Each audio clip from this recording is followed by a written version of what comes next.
Pakita ko lang tong bago nating Asetek Drumfire.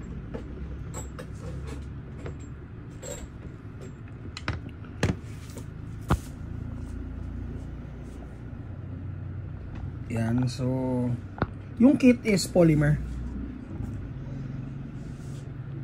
And then may under rail na rin for accessory attachment.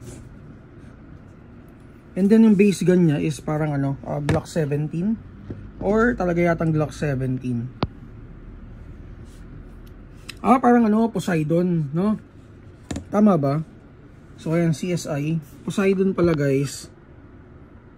Yan na ko kasi nakita ko yung yung design niya dun sa upper slide.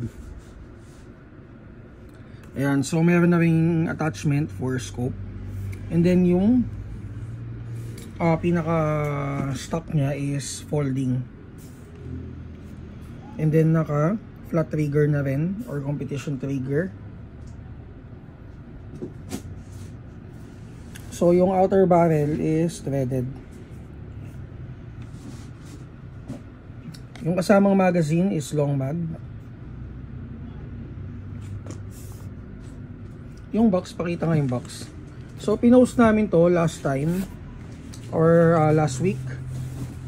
Ayan yung box niya. Asetek Drumfire. Then kasama dun sa box, ano to? Bond paper ka to. Okay, so ito. So manual.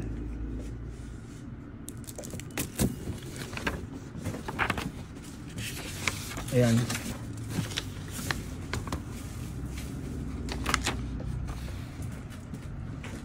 So ayan guys, 0.20, 6mm length na parang kumbaga Glock 17, 97mm yung inner barrel length. Okay, so test natin. So pa-assist tayo. Check natin kung anong chrono. By the way, kinuha na pala siya, guys. Kaya natin siya i-test. Hindi nakakuha. Hindi nakuha. Ito. Yan. Yan, 296. 298.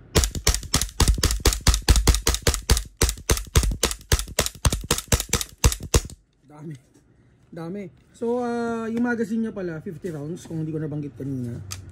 So, for the price, ang price niya is 17.5. Check nyo na lang sa Google Drive namin. Thank you.